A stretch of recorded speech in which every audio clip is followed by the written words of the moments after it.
welcome to the TAWS Vlog Hop. We are celebrating the new releases for February. I can't believe it's February already.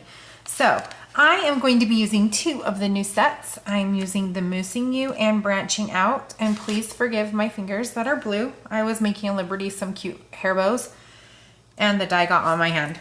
So we'll just get that out of the way right now. These are the two sets that I'm going to be using. You get this Moosing You for the month of February if you spend $40 or more in the TheAlleyWayStamps.com store. So let's get started. I'm going to use this little arrow, and I'm taking two blocks. So I'm going to put the arrow there on that one, and then the Moosing You sentiment on the bigger block. And I'm using a Stamp-A-Majig. If you don't know what this is, we actually on our channel have a video explaining how to use this. So this little Stamp-A-Majig here, the arrow is going to be one color and the Moosing You is going to be one color. So I'm going to, oh, I guess I should tell you what colors they are.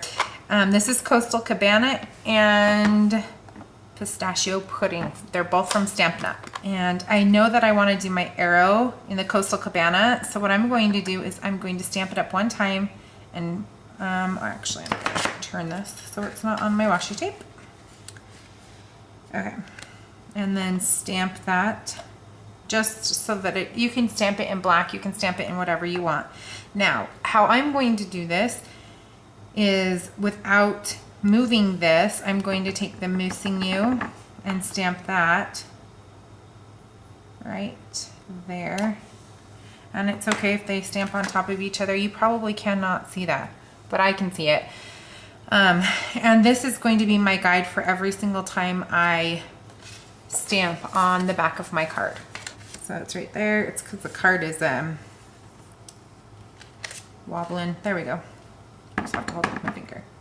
And then placing it down. And then I will grab it and do my arrow where I want my arrow. I move this over to where I need it to be. Stamp. Now, because you do have clear stamps, you do not have to use a Stamp-A-Majig. You could do this just by looking through it to see where it goes. I, however, just like the preciseness of having it exactly where I want it to be every single time. I'm just going to continue doing this through the whole back of the card, and I will be right back. Okay, so there's the back of the card. And if you notice that the sentiment and the arrows, they actually are stamped off if they line up to be so. That way it gives you a more cohesive look, and it looks like you basically cut it out of a piece of paper, which is really cool. So I'm going to set this aside right now.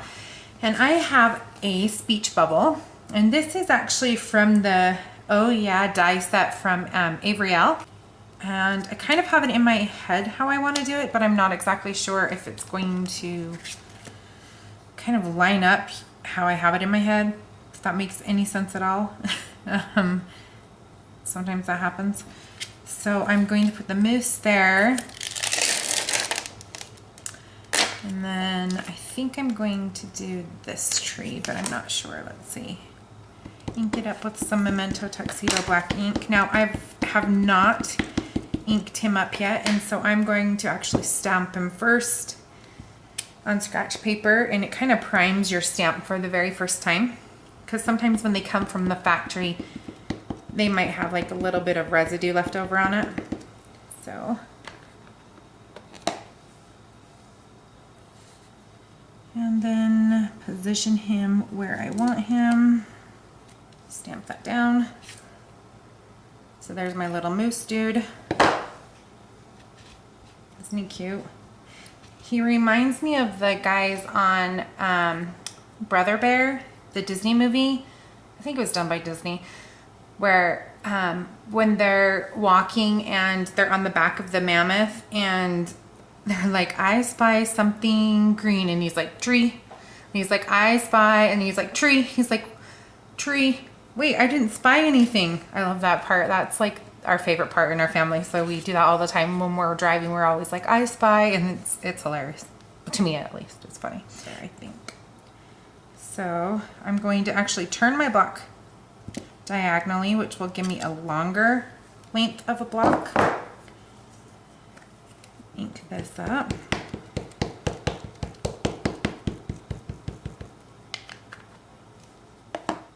See if this works how it looks in my mind. So we shall see.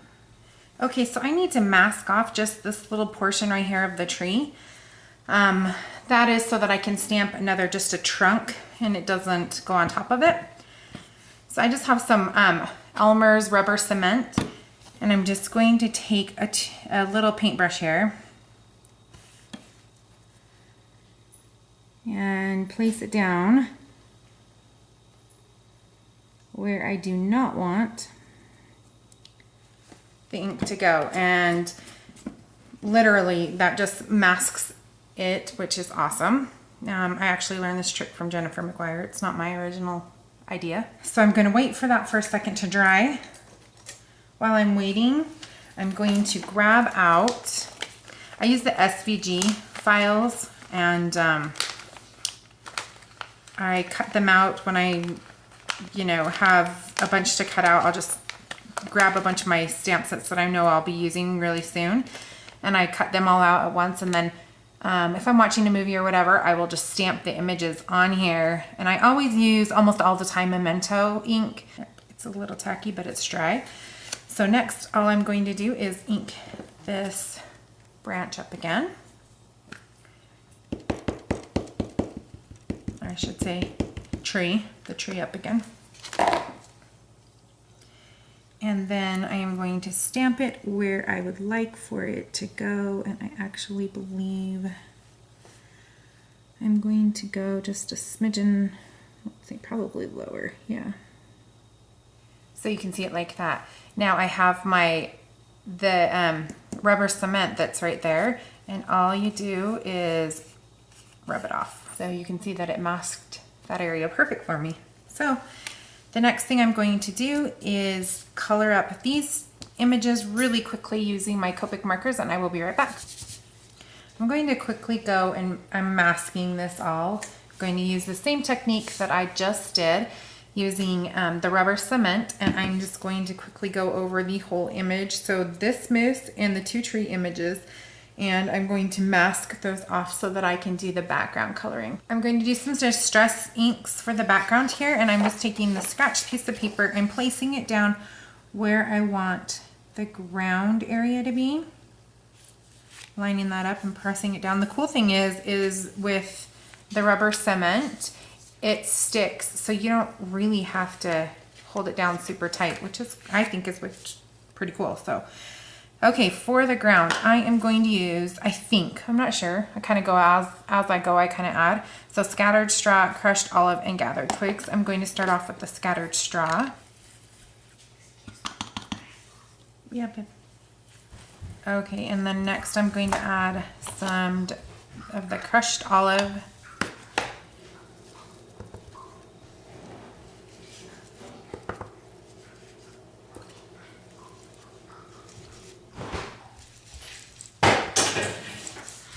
Oops, are you okay? You can have one of each of those, sure.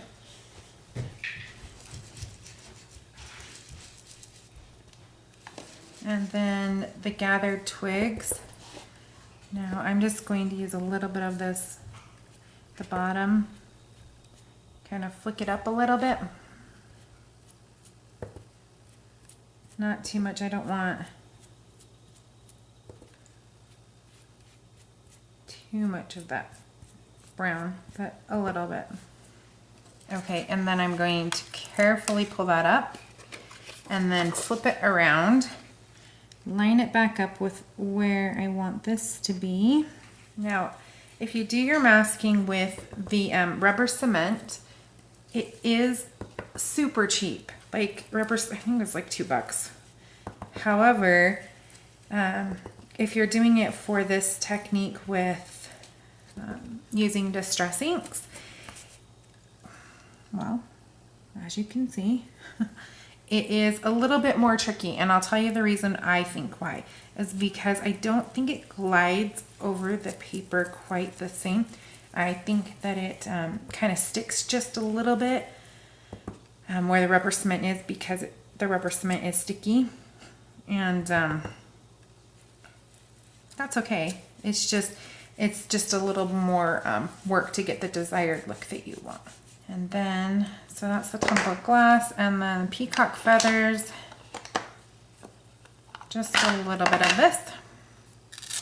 Really mostly kind of on the edges.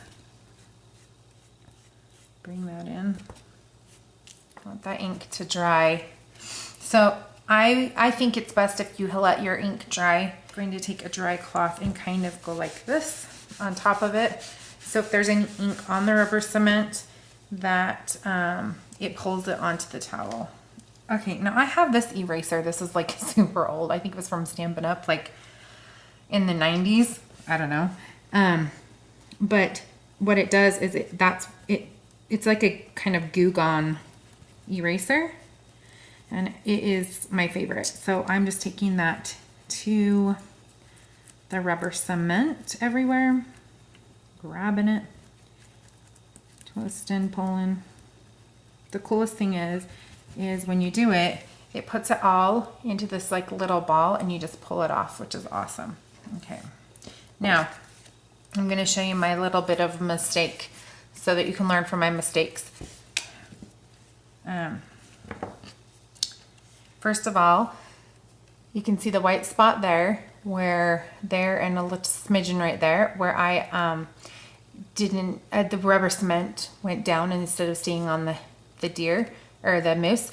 The other thing is right there, you can see that it turned kind of yellow a little bit, and that's because I didn't put enough rubber cement down, which that doesn't bother me, it just adds color, but this does kind of bother me. So I'm going to take, I have this paintbrush, and it's like literally a nub, and I'm going to take my tumbled glass and kind of just grab a tiny bit of ink and see if I can't just like kind of color this in a little bit, just so it's not so noticeable. Okay, so the next thing I'm going to do is I'm going to put that there. I think I'm going to just place it down. So I am going to glue this down using some Tombow Mono multi-glue.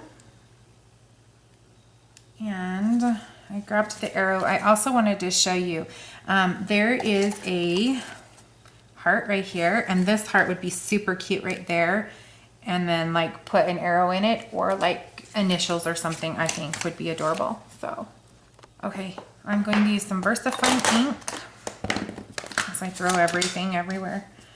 Grab the VersaFine ink, ink this up, and make sure that you don't get any on the sides because we are rocking it. And I'm going to place that down. Sorry if my head's in the way. And rock it down and back. Perfect. Got some foam adhesive. Okay, I love the card how this is, but I think I might add this bird here. Right here to bring in the red, because the red really kind of just stands out by itself. I think it needs to be tied in a little bit. Okay, so I'm just going to take the bird and put a couple pieces of foam squares on it. Okay, I like it like that. And I like how it's going out of the speech bubble. I like that a lot. So here is the finished card, which actually I had a lot of fun making. I haven't been feeling too well, but this was tons of fun, and I'm really glad I did it. So I hope this inspires you to go and create something that's perfectly imperfect. And these new stamp sets will be out tonight. So if you want to be one of the first ones to get your hands on them, go ahead and visit the shop. I will see you next time. Bye.